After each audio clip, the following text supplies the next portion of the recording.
Namaskar, welcome to our channel Whitetail. Here we'll explore about how the capitalistic world order control our sovereignty and human right. Welcome to the deep dive. Today, we're getting into something pretty fascinating, a concept that really makes you rethink how nations work. It's called the illusion of sovereignty. Our sources, well, they suggest that maybe national freedom isn't always compatible with, powerful outside forces. It's a really provocative idea, isn't it? And what's striking is how these sources connect this illusion directly to conflicts happening right now, Yeah. particularly the Iran-Israel situation. hmm They're basically arguing it's not just about the immediate fighting, it's a complex network of power dynamics that's been building for a while. We should probably dig into what that really means. Okay, yeah, let's unpack that, this illusion of sovereignty. The picture painted is, well, countries might proudly display their flags, look independent, but behind the curtain, there's often foreign influence tugging at their strings. What does that actually look like on the ground? Well, the way the source is illustrated is quite compelling. They basically say, look, if a country's policies are often set by foreign investments or, say, crippling IMF debts or even military aid, then sovereignty starts to look like merely a relic of the past.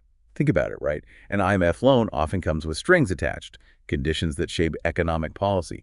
Even nations that seem rich in resources, well, they can end up giving up control.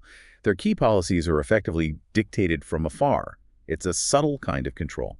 That's a really powerful idea. It definitely puts a different spin on global events, and here's where it gets particularly interesting. The sources specifically call America's role in the Iran-Israel conflict a calculated move, something initiated long before the first shots are fired. That suggests it's not just reacting, right? What's the deeper layer there, according to the sources? Right, connecting the dots. The sources are suggesting that Washington's involvement, while often framed as intervention under the guise of peacekeeping, might actually be driven by something else, like a primal desire to dominate the oil-rich landscapes of the Middle East. It's about influence, really, and pushing back against rivals, like formidable challengers like China and Russia. Right. So the narrative we hear, about peace efforts, these sources frame it more as perhaps a cover for geopolitical strategy, for control. So if these conflicts have these deeper calculated roots, as the sources claim, it changes how we should probably view them. Which naturally brings us to how this is all presented to us, the public. The sources talk about a big gap, a contrast between the media's portrayal of war as valiant and necessary and these underlying realities. Exactly. And what's quite sobering is that the sources argue this portrayal isn't just simple, it can function as propaganda. Something that allows, wartime profiteering to actually flourish amidst the chaos. While we see heroism, maybe some are making money, and all the while the sources say civilian voices, they get muffled and overshadowed, drowned out, and the chance for real peace, it erodes, hidden by the intoxication of conflict, as they put it. It's a strong critique. Yeah, it paints a stark picture. Things aren't always as straightforward as they seem, and this leads directly into the whole shifting global landscape discussion. Our sources mention new coalitions arise, nations trying to balance their allegiances. They specifically name drop emerging powers like BRICS Plus and the Shanghai Cooperation Organization.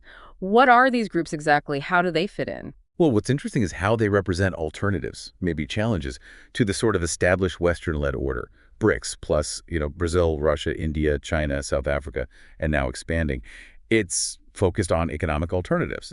The Shanghai Cooperation Organization, that's more Eurasian, political, and security focused. The sources suggest the traditional narrative of Western dominance faces challenges from groups like these. And America's actions, say, in the Middle East, according to these sources, they could very well accelerate the move towards a multipolar world, a world with multiple power centers, maybe where silent diplomacy becomes more important than noisy interventions. It signals a potential rebalancing. It is definitely a lot to think about. These hidden forces, the real drivers behind conflicts, maybe a world order that's, well, changing right before our eyes. This deep dive certainly makes you look at the news in a different light. And it leaves you with a big question, doesn't it, as this whole complex situation plays out. With all these pressures, visible and hidden, who will truly emerge victorious in the complex tussle for global dominance? Oh, right. And maybe more importantly, what does victory even mean in a world like this, where sovereignty itself might just be an illusion? Something to ponder.